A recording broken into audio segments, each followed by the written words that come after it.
Avon calling. Every couple of weeks, the doorbell rang. You heard those two chimes from the kitchen, and you did not even have to look. You already knew who it was. Same woman, same smile, same bag full of catalogs and little sample bottles she would line up on your kitchen counter one by one. She knew your name, she knew what lipstick shade you wore, she remembered your daughter's birthday and slipped a little something extra into a pastel box. Half the women in the neighborhood were on a first-name basis with her. She was your Avon Lady, and honestly, most of them looked forward to her showing up more than they would ever admit. Before we dive in, hit subscribe and let me know in the comments where you're watching from. So how did this whole thing start? With a guy who could not sell books.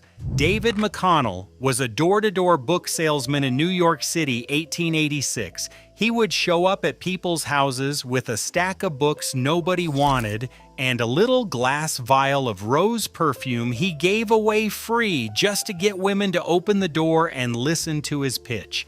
A clever trick, actually, except the women did not care about the books. They wanted the perfume. Every single house, the same thing. They would smile, flip through a few pages to be nice, and then ask, "So you got any more of that fragrance?" McConnell finally took the hint. He dropped the books entirely and started the California Perfume Company out of a tiny office on Chambers Street in Manhattan. The year was 1886, and he had no idea what he had just started. McConnell figured out pretty quick that he, a man, probably was not the ideal person to sell perfume to housewives. So in 1886, he did something almost nobody else was doing. He hired a woman to do the selling. Her name was Persis Foster Eames Albee. She was 50 years old, a wife, and a mother of two. Mrs. Albee rode a horse and buggy and later trains, going door to door across the Northeast, selling perfume and recruiting other women to do the same thing. In 12 years, she trained over 5,000 sales representatives, every single one of them a woman. Think about that for a second. This was 34 years before women could even vote in this country. And Mrs. Albee was out there running a multi-state sales operation, making her own money, answering to nobody. She was the first Avon Lady. The company would not actually be called Avon until 1929. They named it after Shakespeare's birthplace, Stratford-upon-Avon, which is kind of a fancy name for a perfume company run out of New York. But the model Mrs. Albee built, women selling to women, face to face, at the kitchen table, on the front porch, sometimes while the kids played in the next room. That is the model that ran for over 100 years.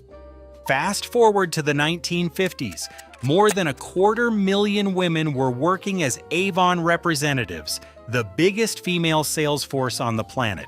And in 1954, the company rolled out an ad campaign that pretty much everyone over the age of 50 still has stuck in their head.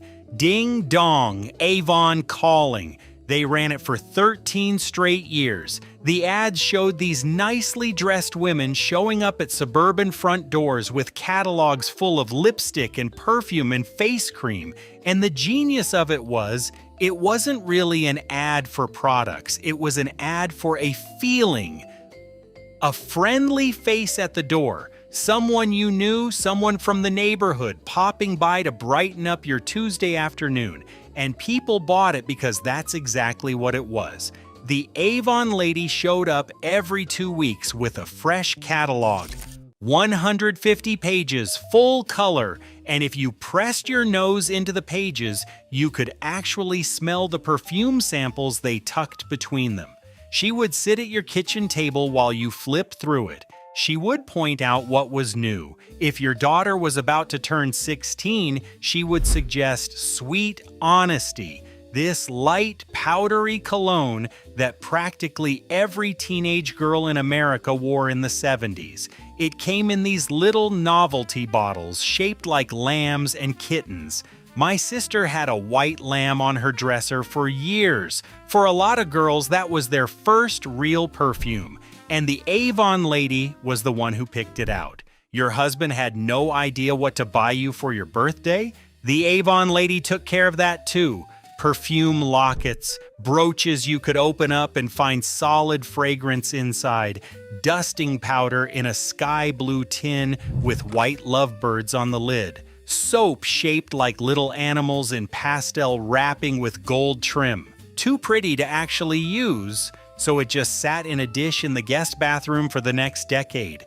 For the men, they made cologne in novelty bottles shaped like vintage cars, chess pieces, even little eagles.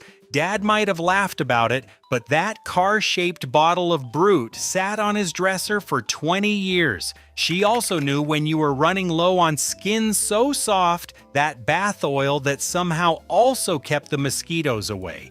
Nobody at Avon ever marketed it as bug repellent. They did not have to. Every woman in the neighborhood already knew if you were going camping, going fishing, or just sitting on the porch on a summer night, somebody was going to pull out a bottle of Skin So Soft.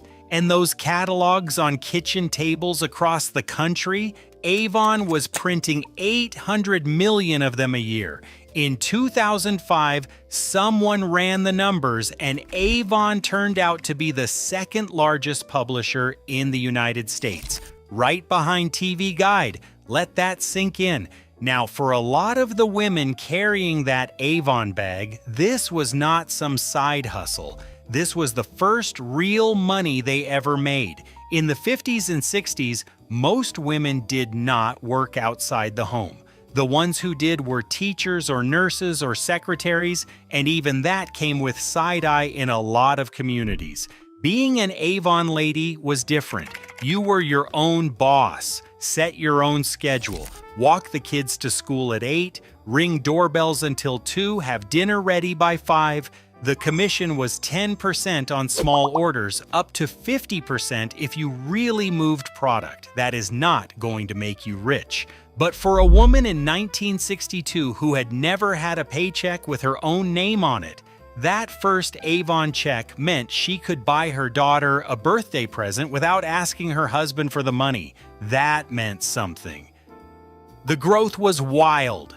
From those first 12 women Mrs. Albee recruited in the 1880s to over 6 million representatives selling in more than 100 countries by the early 70s. Revenue crossed $1 billion in 1972. By 2011, $11.3 billion. Avon was one of the original Fortune 500 companies. It was the 14th biggest beauty company in the world and the second largest direct selling operation on the planet. 6.4 million women ringing doorbells in 100 countries, all because some guy in 1886 could not sell books. And this was not just a white suburban thing either. Avon was late to figure it out, but by the 70s, they had actually become a leader in hiring and promoting minority workers. In 1970, they ran their first ad campaign aimed at African American consumers. In 1975, they launched shades of beauty, makeup, skincare, and hair care made specifically for Black women. They put 2 women on the board of directors in the 70s, way before most companies even considered it. In a lot of Black families, the Avon Lady was a tradition passed down through generations. Grandmothers sold it. Their daughters grew up on it. Their granddaughters became reps themselves. One woman who started selling in 1992 said her great-aunt had been the first Black Avon representative in their town and kept at it for over 50 years. If you have ever seen Edward Scissorhands, you already know the Avon Lady made it to Hollywood. Tim Burton's 1990 movie opens with Diane Wiest as Peg Boggs, a suburban Avon representative who cannot make a sale to save her life. She goes door to door in a pastel, cookie-cutter neighborhood, gets turned down at every house, and finally drives up the hill to a creepy old mansion nobody goes near. Inside, she finds Johnny Depp with scissors for hands, and she takes him home. Peg Boggs is the warmest, most trusting character in the entire movie, and she is an Avon lady. Burton chose that on purpose. In 1990, if you wanted to show the friendliest, most harmless woman in a suburban neighborhood, you made her an Avon representative. Everybody knew what that meant. But by the time that movie came out, the real Avon lady was already in trouble. Women went to work, and that changed everything. In the early 70s, about 52% of working-age women had jobs. By the 2000s, that was over 70%. And when nobody's home during the day, nobody answers the doorbell. Avon tried to pivot. In 1986, they switched the pitch from door-to-door to what they called door-to-desk, selling at workplaces instead. That bought them some time. But the bigger issue was that the whole reason the Avon Lady existed was because women could not easily get to a store. She brought the store to you. Once women were commuting to work, swinging by the mall, and eventually ordering off the internet, they did not need her anymore. Then Avon's corporate leadership made it worse. In the 80s, they tried to branch out into healthcare, magazines, and retirement properties, and it all blew up in their face. They lost over $500 million just unwinding the healthcare business, and they racked up over $1 billion in debt. Amway and Mary Kay both tried to buy the company. The company barely survived. In 1999, Andrea Young became CEO, the first woman to run the company. She was a second-generation Chinese immigrant who spoke Mandarin and Cantonese. She was supposed to fix everything. She cranked the advertising budget from $63 million to $400 million. She launched new products and pushed hard into Brazil and China. But the supply chain fell apart. Shipments were delayed, products ran out, and representatives were promising customers things they could not deliver. Customers got annoyed and canceled. The representatives became demoralized and quit. The whole thing began feeding on itself. And the numbers just kept getting uglier. In 2011, $11.3 billion in revenue. In 2014, North American sales dropped 18% in 1 year. In 2016, Avon sold off its entire United States and Canadian business. In 2018, they shut down operations in Australia and New Zealand. 21,400 representatives gone overnight. Revenue went from $11 billion to $8 billion, then $5 billion, then $2.8 billion by 2022. And in August 2024, Avon Products filed for Chapter 11 bankruptcy. Not just because of bad sales either. TALC, hundreds of lawsuits started pouring in, claiming that Avon's powders and cosmetics, the same stuff women had been putting on their faces for decades, contained traces of asbestos.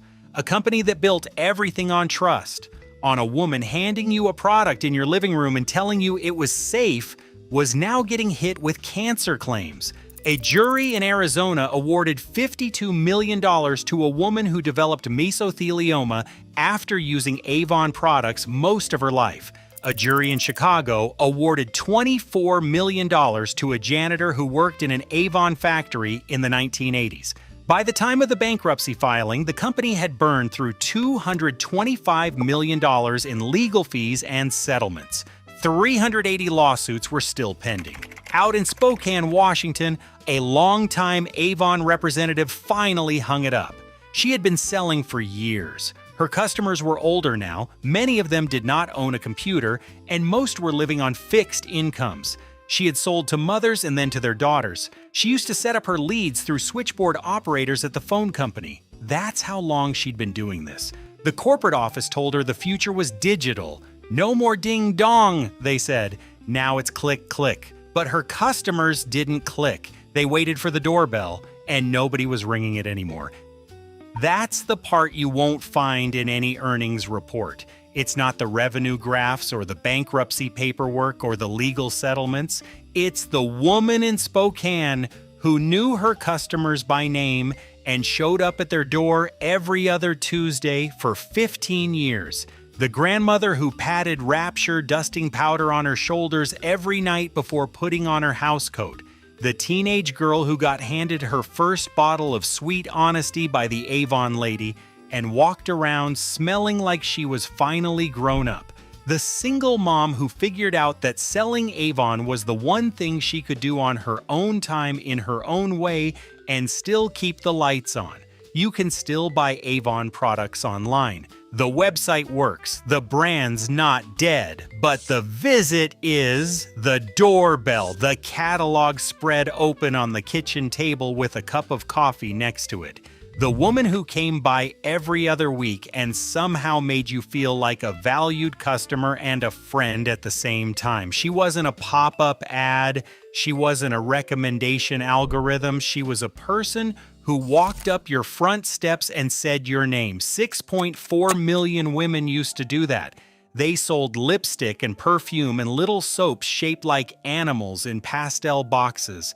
They also sold something you can't put in a catalog, a reason to open the door, a few minutes of company in the middle of a quiet afternoon. And for millions of women who never had an office or a title or a business card, ringing that doorbell was the closest thing to a career anyone ever offered them. Nobody rings that bell anymore, and most people don't even notice it's gone. But if you remember the catalog, the samples, the little bottles lined up on the bathroom shelf, you know what disappeared. It wasn't a product, it was a person, and she's not coming back. If this brought something back, I'd love to hear it. Did you have an Avon Lady growing up? Was your mom or grandmother one? Tell me in the comments. And if you haven't subscribed yet, now's a good time. Thanks for watching. If you wanted to find a paperboy today, good luck. That kid on the bike with a canvas bag rolling through your street every afternoon around 5. The one who knew your dog's name and which door you wanted the paper left at. He is gone. The route is gone. The whole job is gone. And almost nobody noticed it happening. For about 50 years, the paperboy was one of the most common sights in America. Every neighborhood had one. He was 12, maybe 13. He had a canvas bag, a used bicycle, and a wholesale bill due every Saturday at noon. He was not anybody's employee. He was running his own operation, and most weeks he made more money than any of his friends knew what to do with. This is the story of how that job worked, what it actually taught a generation of kids, and how all of it vanished in about 20 years. The setup was straightforward. You went down to the newspaper office, filled out an application, and if a route opened up, you got it. Some kids waited months. In some towns, routes were so valuable that the outgoing carrier sold his to the next kid in line.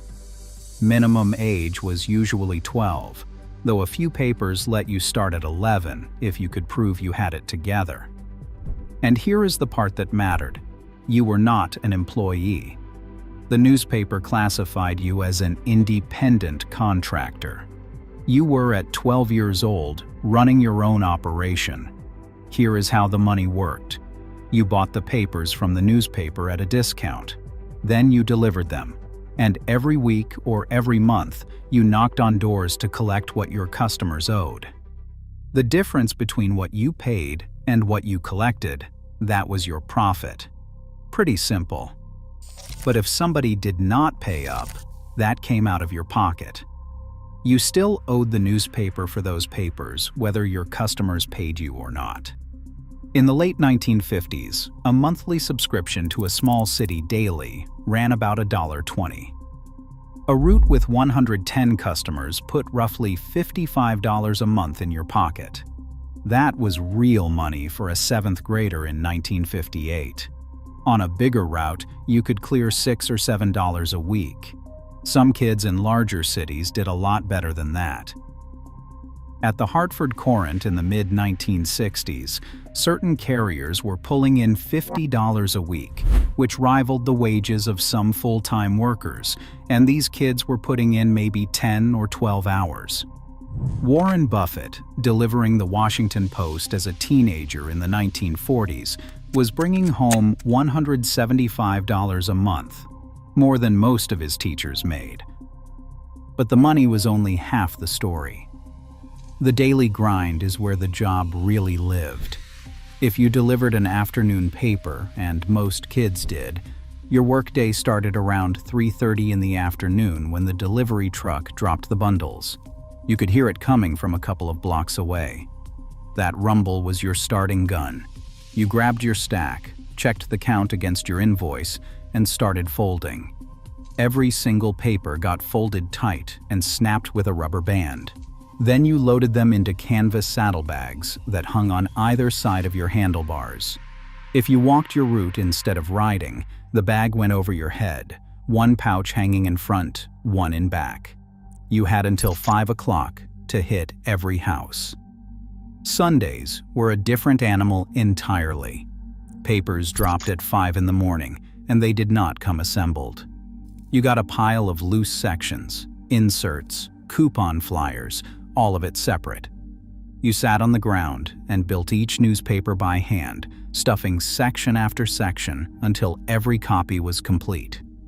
A Sunday edition weighed 2 or 3 times what a weekday paper did, so your saddlebag could not hold the whole route. You would load up, deliver half the houses, ride back to the pile, reload, and finish the rest. All before 7 a.m. And then you went back to bed, if you were lucky. You did this every single day. Rain, August heat, snow up to your knees. It did not matter. If you were sick, you found a substitute or you went out anyway. If your bike broke down, you walked the route. There was no calling in. There was no notification system. The papers were already bought, already sitting in your driveway, and they had to reach 110 porches before dinner. Every kid who held that job understood the weight of that, literally and otherwise. The bicycle itself took a beating that would destroy a regular department store bike in weeks. You were jumping curbs, hauling 30 or 40 pounds of newsprint, grinding the same streets 6 or 7 days a week. Cheap bikes fell apart fast. Bent spokes, cracked bearings, dented rims. Most serious paperboys ended up on a Schwinn. A used one ran about $15 in the late 1950s. They had the heavy-duty frames and the spring suspension between the fork and the front wheel that actually survived a daily route. One kid in Grand Junction, Colorado, bought a brand new Murray for $30 when he got his route in 1958. Within months, the thing was falling apart. He went and found a used Schwinn and never looked back. And then there was Collection Day. Every paperboy will tell you the same thing.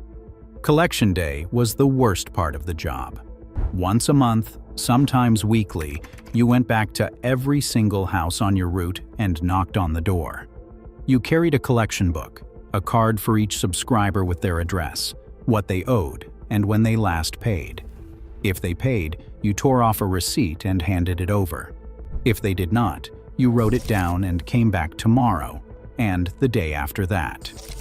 Some people were never home. Some ducked you on purpose. Some moved without saying a word, and you were stuck paying for weeks of papers that went to an empty house.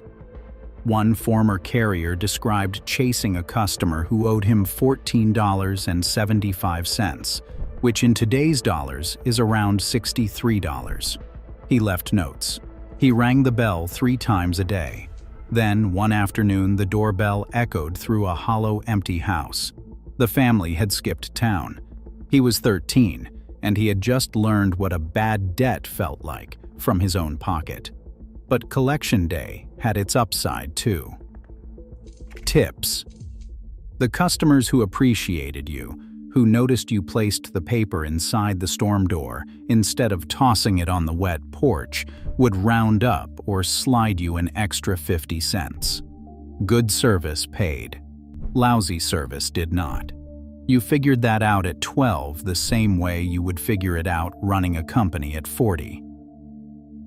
What made the paperboy different from any other kid's job was the relationship it built between the carrier and the street. You knew which houses had dogs that would chase you. You knew who was elderly and wanted the paper brought to the back door. You knew who went on vacation and needed deliveries held. Your customers knew your name. They watched you grow up, year after year, same route, same kid getting taller. And that connection ran deeper than most people realized. In Rocky Hill, Connecticut, in 1979, a carrier named Joseph Latina noticed an elderly customer had not picked up his paper in 5 days. He told his mother. She called the police. They found the man collapsed on his floor, barely alive, unable to move. The sergeant told the local paper that without that kid paying attention, the man would have died. That kind of thing happened more than you would think. In Hartford, a teenage carrier named Wesley Bouchard spotted smoke pouring from an apartment on his route in 1969, kicked in the door, and dragged a 72-year-old man to safety. The Paperboy had eyes on the neighborhood in a way that nobody else did. At its peak, this was one of the most honored jobs in the country, if you can believe that. The U.S. Post Office put Paperboys on a commemorative stamp in 1952, 3 cents. The inscription read, "In recognition of the important service rendered their communities and their nation by America's newspaper boys." During the Second World War, the Treasury Department authorized Paperboys to sell war savings stamps to their route customers. They were 12 or 13 years old, selling government bonds door to door. By war's end, they had moved nearly $1.7 billion. A 1944 Treasury poster said it plain, "Thanks, buddy." Newspaper boys have sold over $1.25 billion war savings stamps since Pearl Harbor. The Newspaper Carrier Hall of Fame was established in 1960. Its members include Warren Buffett, Walt Disney, Martin Luther King Jr., John Wayne, Tom Brokaw, Jackie Robinson, John Glenn, and Harry Truman. When Buffett was asked why he accepted that honor after turning down dozens of others, he said that one hit his heart. Walt Disney delivered papers for the Kansas City Star starting in 1911, age 9, alongside his father and brother. He had over 600 customers on the afternoon route, and another 700 in the mornings. He got up at 3:30 every day for 6 years. In winter, he broke his own trail through 3 feet of snow. He missed 1 month in total, the whole time. He wrote about it decades later, still proud. So, that was the job. A weight and a privilege at the same time. It taught you that showing up mattered, that money came with strings, that customers were actual people with expectations. For millions of boys, and eventually a lot of girls too, the paper route was the first time the grown-up world looked at them and said, "All right, let's see what you've got." Then it ended. The afternoon newspaper died first, and it took the Paperboy with it. In 1963, the major television networks expanded their evening newscasts from 15 minutes to 30 minutes. That pulled readers away from the evening paper, which had been the one kids delivered. Before then, the country had about 1,400 afternoon dailies and fewer than 400 morning papers. Afternoon delivery worked perfectly for a school kid. Classes ended at 3. Papers dropped at 3:30. Done by 5. But as readership shifted to mornings, papers followed. Morning delivery meant rolling out of bed before 6 a.m. Most kids couldn't handle that. Most parents wouldn't allow it. By 2000, morning papers outnumbered afternoon papers for the first time in American history. Then came the fear. September 5, 1982. A 12-year-old named Johnny Gosch left his house in West Des Moines, Iowa, before sunrise to deliver the Sunday edition of the Des Moines Register. Other paper boys at the drop site saw him sorting his bundles. One of them noticed him talking to a stranger in a blue car. That was the last confirmed sighting. Johnny's father found his red wagon 2 blocks from their house, still full of newspapers, every single copy undelivered. Police told the family they had to wait 72 hours before filing a missing persons report. He was 12. 2 years later, Eugene Martin, 13, another Des Moines Register paperboy, vanished the exact same way. Same city, same early morning route, same bag of papers left behind. Their faces were printed side by side on milk cartons from a local dairy. Johnny Gosch became one of the first milk carton kids in America. His mother fought for years and got Iowa to pass a law requiring police to act immediately on missing children. Other states followed. Neither boy has ever been found. Both cases are still open in 2026. Nobody decided that the paperboy should disappear after that. But parents who had seen the route as a way to build character now saw a kid alone in the dark, 5 in the morning. The streets had not necessarily gotten more dangerous. The feeling had changed, and that was enough. Meanwhile, the newspaper industry was collapsing. Daily circulation peaked in 1987 at just under 63 million copies. Then, it started a slide that never stopped. Craigslist hollowed out the classifieds. The internet pulled readers off the front porch. Papers folded. The ones that hung on consolidated routes needed drivers who could cover sprawling suburbs by car. A 13-year-old on a Schwinn could not keep up with that. The numbers lay it out cold. In 1990, about 70% of newspaper carriers in the United States were under 18. By 1994, that dropped to 57%. By 2008, it was 13%. The industry did not even call them paperboys anymore. They became independent delivery contractors. What went away with all of that was a particular kind of relationship between a kid and the neighborhood. The paperboy knew your house, you knew his name. You paid him at the door, you tipped him at Christmas. A woman in Virginia put it best years later. She said she had no idea who delivered her paper now. Growing up, the carrier was her friend Mike and his brothers. If there was a problem, you called Mike. Now the paper just landed in a yellow bag at the end of the driveway. Half the time it was the wrong paper. For decades, the route was the closest thing America had to a universal first job. You had customers, you had inventory, you had a bill due every week whether anyone paid you or not. You dealt with weather and dogs and deadbeats and dark winter mornings, and the slow realization that nobody was going to do this for you. Millions of Americans carried that with them their entire lives. A lot of them will tell you it was the most important job they ever had. There is nothing like it now. The afternoon paper is dead. The neighborhood route a kid could ride is gone.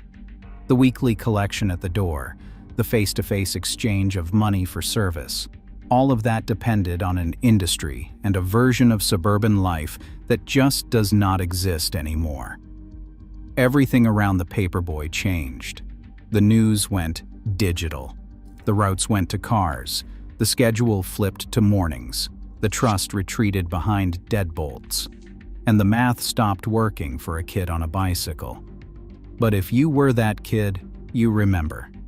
The weight of the bag, the rumble of the truck, the fold and the snap of the rubber band. Collection day, the customers who always had exact change, the ones who never did.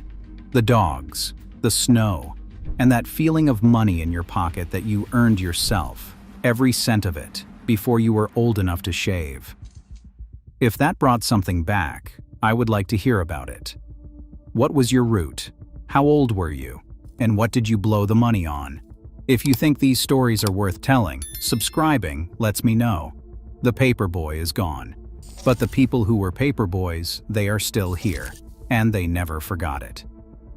It's a Tuesday morning in 1957, maybe 10 o'clock, and your mother is in the kitchen doing the dishes with the radio on when the doorbell rings. She doesn't check the window, and she doesn't hesitate. She dries her hands on her apron, walks to the front door, and opens it wide to find a man standing on the porch in a suit and tie with a fedora on his head and polished shoes, holding a briefcase in one hand and 2 mops tucked under his arm.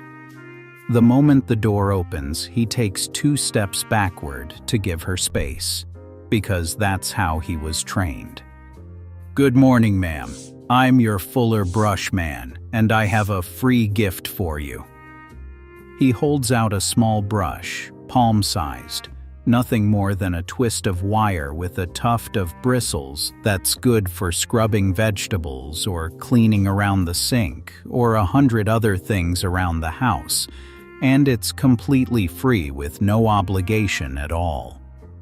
While your mother is still looking at it, he's already reaching down to kick off his overshoes, which he bought a size too large on purpose so they slip off without having to bend down, and he's saying something like, "I'll just step in for a moment," in a voice that makes it sound like the most normal thing in the world.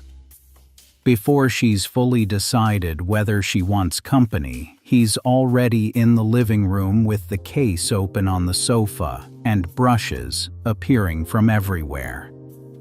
Your mother bought something that day, and she almost always did, because 2 out of 3 women bought something once that case was open on their sofa.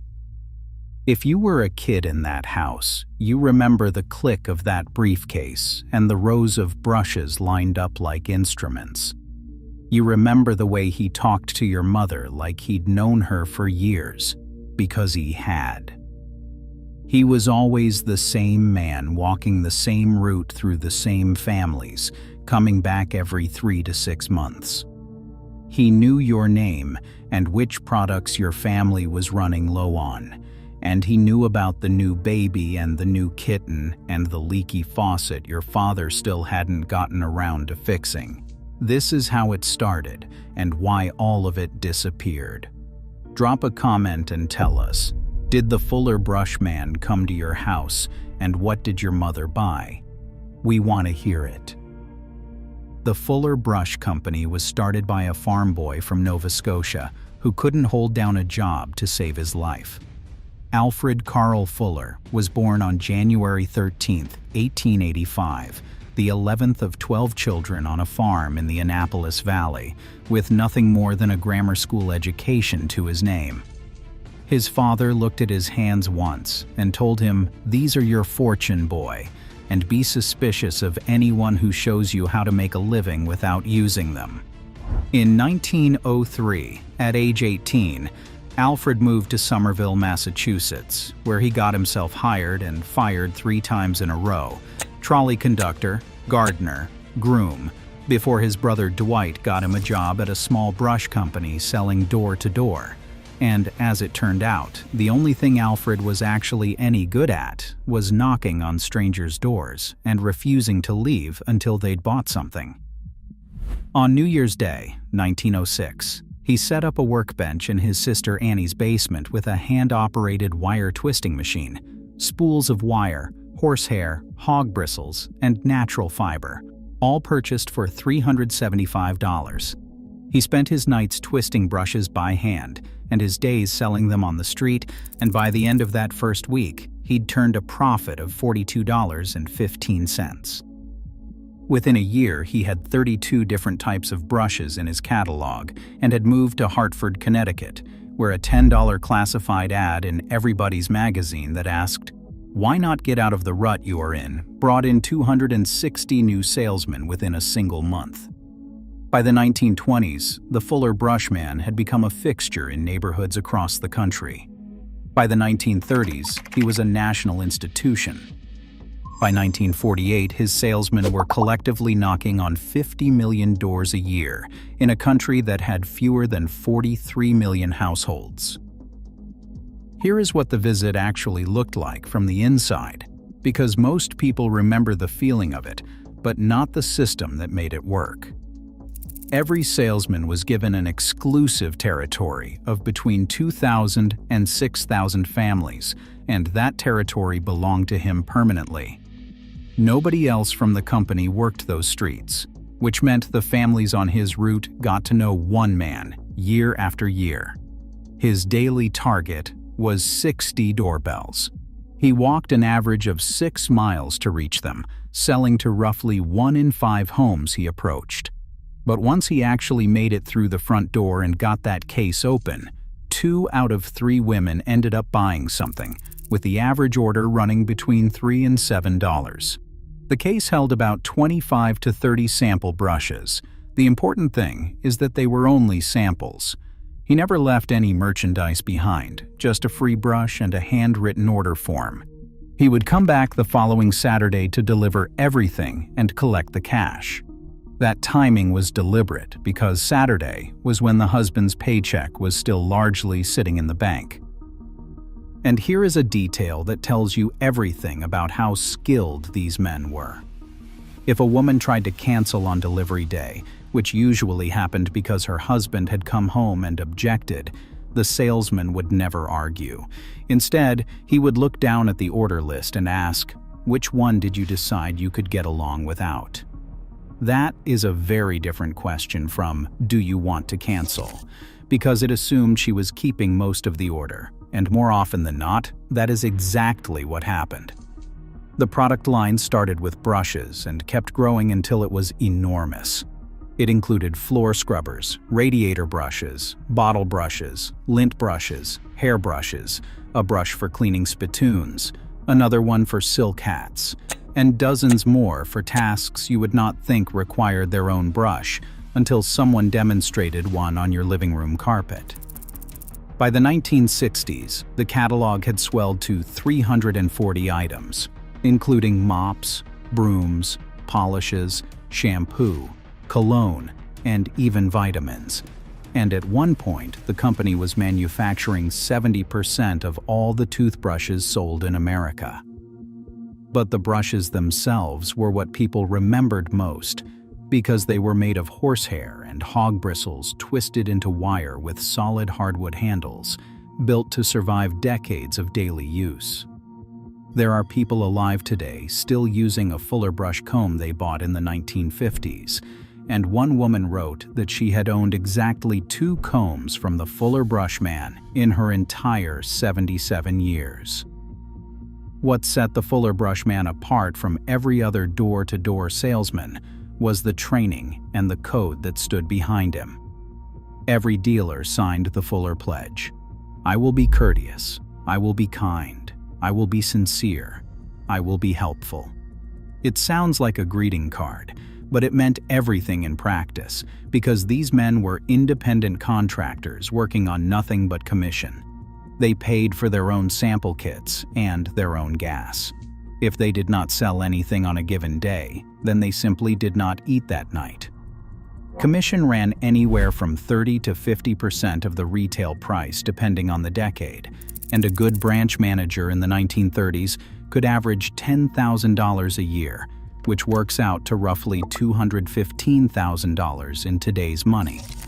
But the turnover was absolutely brutal, because 7 out of every 10 new recruits washed out within 3 months. Fortune magazine reported in 1938 that out of 4,350 active dealers, nearly 2/3 had been there less than 6 months, and only 192 had lasted 5 years. Just to keep about 4,500 men in the field, the company had to recruit 12,000 new ones every single year. The ones who survived became permanent fixtures in their communities. John Stano sold Fuller brushes in Westport, Connecticut for the better part of 70 years, starting in 1938 and continuing all the way through 2005, and his doorbell greeting was just 2 words, "Full man," because that was all anyone in town needed to hear. Over those decades, he sold to Eva Gabor, Gene Tierney, and Elizabeth Taylor, and he received the only 50-year service award in the entire history of the company. Whenever a door was slammed in his face, he would turn to his daughter and say, "Great, now the odds are in our favor." The Fuller brush man became so deeply woven into American culture that Hollywood made 2 movies about him. In 1948, Red Skelton starred in The Fuller Brush Man, a Columbia comedy about a bumbling salesman who stumbles into a murder mystery. And 2 years later, Lucille Ball starred in The Fuller Brush Girl, a film widely cited as the one that first showcased Lucy's physical comedy, the performance that led directly to I Love Lucy in 1951. But the moment that mattered most came 15 years earlier, when Disney's Three Little Pigs won the Academy Award in 1933, with a scene where the big bad wolf shows up disguised as a Fuller brush man, knocks on the door, offers his brush as a gift, and then lunges for the pig, only to be beaten senseless with his own brush. That 8-minute cartoon played in every movie theater in the country and permanently cemented the Fuller brush man as a figure every American recognized.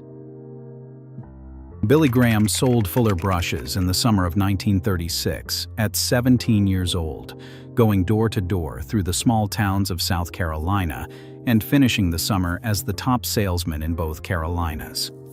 He later said that selling those brushes had taught him the most important lesson of his life. Sincerity is the biggest part of selling anything, including the Christian plan of salvation. And then there is the company legend about the salesman who talked his way past the Secret Service at Hyde Park and walked out having sold President Roosevelt $13 worth of matched brushes. At its absolute peak in 1960, the Fuller Brush Company was doing $109 million a year. 9 out of 10 American households had been visited by a Fuller brush man. The company had up to 35,000 salespeople on the streets, and the Hartford factory was turning out more than 23 million products every year. And then, the ground shifted underneath all of it. The most devastating blow was demographic.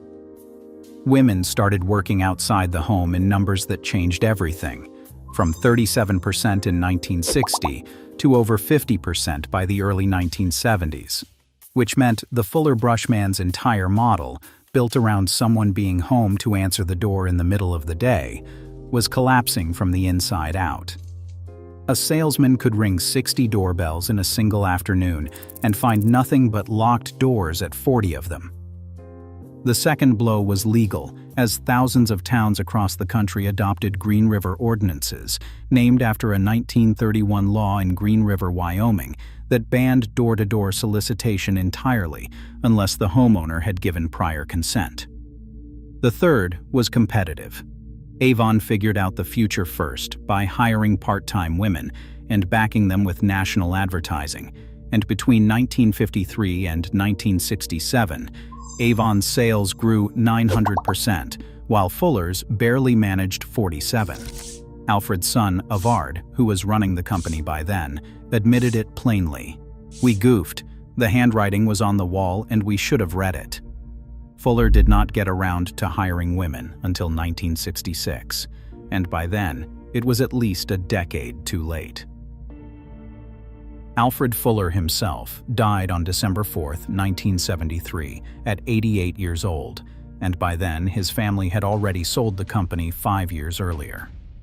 Through the 1980s, the company tried mail-order catalogs, retail stores, and eventually even multi-level marketing, which destroyed what was left of the traditional sales force almost overnight. Revenue fell from $160 million in 1989 to just $24 million by 1994. On February 21, 2012, the Fuller Brush Company filed for Chapter 11 bankruptcy, with 180 employees remaining. Today, the brand still technically exists. A company called Galaxy Brush in New Jersey owns the name and sells products through a website with about 24 employees. There are no salesmen walking the streets anymore, nobody ringing doorbells with a case full of brushes and a free gift in their pocket. The original Hartford factory is being converted into apartments under the name Bristle & Main, but the Fuller Brush name is still inlaid in the entrance floor, right where it has been for over 100 years. In September of 1967, a 7-year-old boy named Bob Peirce was homesick with pneumonia, and his family had just bought a brand new tape recorder that he had been playing with all morning. His mother looked out the window and saw the Fuller brush man walking up the front path, and she told Bobby to leave the machine running. That recording captured the entire visit from the moment the door opened, the salesman greeting Bobby by name, doing a little magic trick with a comb, telling him he smelled like $1 million because of the bubble bath he had sold the family on his last visit, asking about the new kitten, and then smoothly sliding into his pitch about a stainless steel sponge and a watch on a chain, all of it flowing together like a conversation between old friends rather than a sales call. That recording survived for decades, And when people finally heard it, they realized it had captured something that no photograph or newspaper article ever could. The sound of a man who knew your name and knew your family, who showed up every few months as reliably as the seasons, kicked off his overshoes at your front door, settled into your sofa, and opened his case as though he had been doing it in your living room his entire life. When that kind of thing stopped happening, nothing in the world ever came along to replace it. If the Fuller brush man used to come to your house, if you remember hiding behind the couch while your mother looked through that open case, or the little free vegetable brush that lived by the kitchen sink for the next 30 years, or the sound of that familiar knock every few months, leave a comment and tell us about it.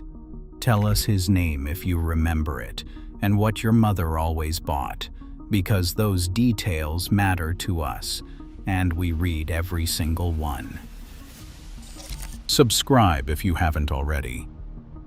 Every video on this channel, we look at another piece of American life that quietly disappeared when nobody was paying attention, and we try to understand not just what it was, but why it left.